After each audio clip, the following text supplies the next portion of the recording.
Hi po, magandang umaga po. Kami po ay magkakatay ng manok. Si Bayaw, tapos si Paulo. Napakasipag niyan si Paulo. Lalo na pong magkakatay ng manok. Ayan po guys, bali 5 po yan, 5. Wala kasi kaming ulam, naisipan namin na magkatay ng manok. Ayan, sila lang pala, ako lang ay tagapanood. Ayan, masarap yan. Napakasipag talaga ni Paulo, napakagaling. Si Bayaw ang tagagilit niyan. Niisip namin kung anong luto, kaso ang gusto lang naman yan ay prito, pati yun lang ang kaya nilang lutuin. Pinirito na manok,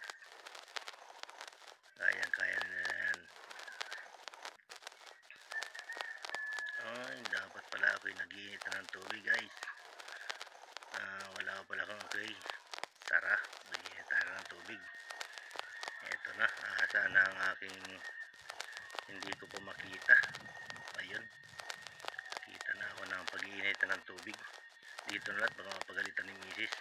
Para kahit umitim ang ilalim, madali-daling linisan. Ayan na, nilalagyan ko na ng tubig. Wala palang tubig, tulo. Ayan na, meron na. Pinakita ko na tubig. Ayan guys, puno na siya. Isang puno lang pero parang maliit kunat kaya parang medyo maitim ang aking kasirola. Ayan na. Uy, tagal uminit. Sagad na ang gasol eh. Dapat may number 4 ito. Parang electric pan. Walang number 4. Ayan na guys. Malapit na. Inip na sina Kuya Paulo doon sa loob. Nagkakatay silang dalawa. Habang ako'y nag-iinit lang ng tubig. Eto na. Ayun oh. Hindi pa talaga. Naiinip na sila. Ayan na. Parang kumulo na guys. Okay na yan. Pwede na yan. Tara. Let's go.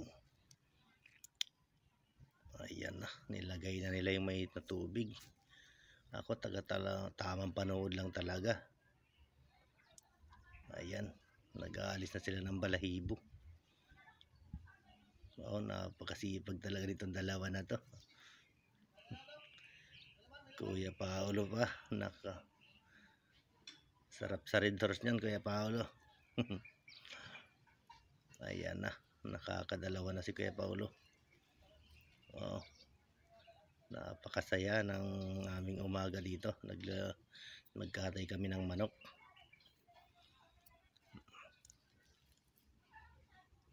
Ayan na, malapit nang matapos. Inaanohan na ba yun ng maliliit na balahibo para wala. Ayan oh, yun, pwede pa ata yung manok na yun pag kulang pa, kaso 5 piraso na, madami na yan.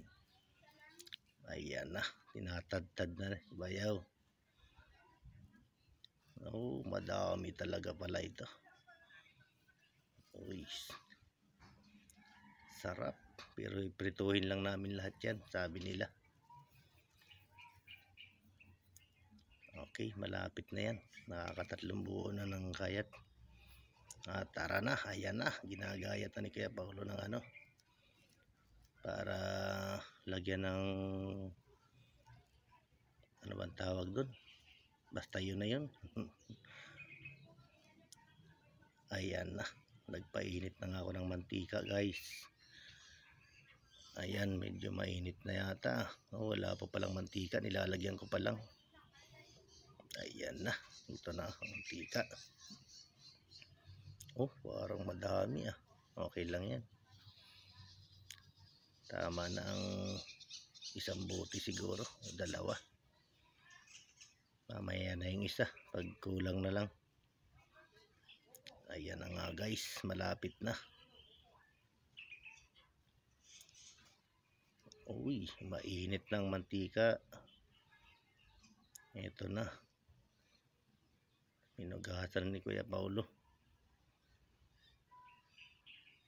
Ambaw, napakasarap niyan guys. Hilaw pa nga lang mamaya pag naluto. Ayan na guys. Nilalagyan na ni Kuya Paulo. Lalagyan na yan ng pampalasa. Ayan na. Uy. Ano ba yung pampalasa na yan? Ayun. Napakagaling naman ni Kuya Paulo. Prito lang ang kayang lutuin.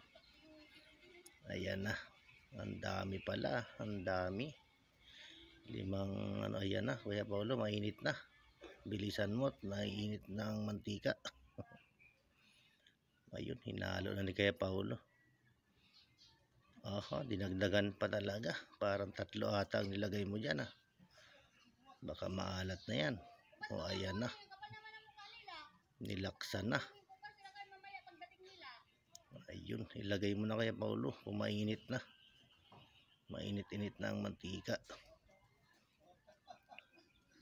Ayan na. Ayan na. Oh. Ayun. Inilagay na. Napakasarap niyan guys. Papapakin lang namin ni Kuya Paulo yan mukbang. Ayan na. Uy, dinalawa pa. Kasi ata ang 4 o 5. Ayun. Napakagaling talaga magprito ni Kuya Paulo. Nilalagay lang sa mantika. Uy. Oh, puno na Kuya Paulo. Nilagyan pa talaga ng isa. Sige, ikaw naman nagluluto eh. Uy. Oops, medyo brown. Oh, may luto na. Papalingatin ko lang to, kakainin ko agad to.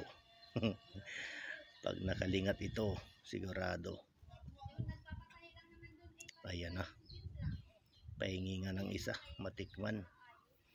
Kung talagang napakasarap ng luto mo Kuya Paulo. Ayan na. Ayan guys, tinakain ko na nga. Hindi pa siya kumakain pero nauna na ako. Okay. Ayun oh, napakasarap ng luto ni Kuya Paulo. Okay. Maraming salamat po sa uulitin. Yan lang pong kaya ni Kuya Paulo pero sa sunod tatry namin na. Okay, thank you po sa lahat. Maraming salamat po. Ayan na guys. Kakain na kami. Pero wala na ata akong oras. Hihintay na ako ni Mrs. sa labas. Ayun na. Salamat po sa panonood. Thank you and God bless.